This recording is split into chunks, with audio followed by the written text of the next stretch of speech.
হজরত ঈসা আলাইহিস সালামের অন্যতম প্রধান মোজেজা ছিল যে তিনি মহান আল্লাহর আদেশে মৃত ব্যক্তিকে জীবিত করতে পারতেন।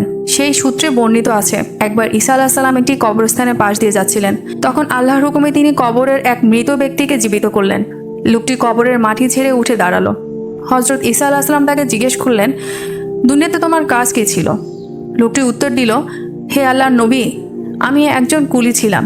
মানুষের বোঝা মাথায় বহন করতাম এবং তা দিয়ে জীবিকা নির্বাহ করতাম। আমার জীবনটি খুব সাধারণ ছিল। হজরত ঈসা আলাইহিস সালাম জিজ্ঞেস করলেন, তবে তোমার কবরের অবস্থা কি? তোমার হিসেব নিকাশ কেমন চলছে? লোকটি কাঁদতে কাঁদতে বলল, একবার আমি এক ব্যক্তির এক বোঝা লাকড়ি মাথায় করে তার বাড়িতে পৌঁছে দিচ্ছিলাম। পথের মধ্যে আমার দাঁতের ফাঁকে কিছু একটা আটকে গিয়েছিল মনে হওয়ায় আমি মালিকের অজান্তে সেই লাকড়ির বোঝা থেকে একটি ছোট কাঠি খিলাল হিসেবে ব্যবহারের জন্য ভেঙে নিলাম এবং তা দিয়ে দাঁত খিলাল করলাম। এরপর যখন আমার মৃত্যু হলো, আল্লাহ তাআলা আমাকে বললেন, হে আমার বান্দা, তুমি কি জানতে না যে আমি তোমাকে আজ এই হিসাবের কাঠগড়ায় দাঁড় করাবো? অমুক ব্যক্তি তার টাকা দিয়ে কাঠ কিনেছিল এবং তোমাকে মজুরি দিয়েছিল তা বয়ে নেয়ার জন্য। তুমি সেই মালিকের অনুমতি ছাড়া কেন একটি কাঠি ভেঙে নিলে? হে আল্লাহর নবী, আল্লাহর কসম, আমি আজ 40 বছর ধরে এই একটি মাত্র ছোট্ট কাঠির হিসাব দিয়ে যাচ্ছি, কিন্তু আজও মুক্তি মেলেনি। দয়া করে আপনি আমার জন্য আল্লাহর কাছে সুপারিশ করুন।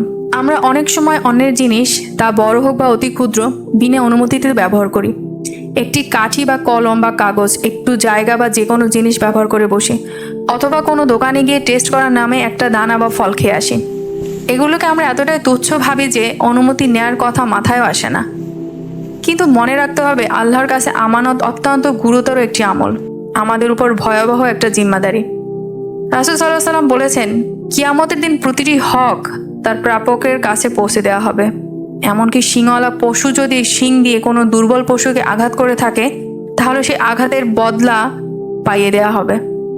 অন্যের প্রাপ্য যদি একটি খড়কুটোর সমান হয়, তবু আখিরাতে তার কড়ায় গণ্ডা হিসাব দিতে হবে। সেদিন টাকা দিয়ে নয়, ক্ষমতা দিয়ে নয়, কেবলমাত্র নেক আমল দিয়ে হক শোধ করতে হবে। আর নেক আমল শেষ হয়ে গেলে অন্যের পাপ নিজের কাঁধে তুলে নিতে হবে। এই দুনিয়ায় আমাদের হাতে যা কিছু আসে, সম্পদ হোক, ক্ষমতা হোক, সম্পর্ক হোক, এমনকি অন্যের বিশ্বাস হোক, তার সব কিছুই আমানত। আর আমানতের খেয়ানত মুনাফিকের আলামত।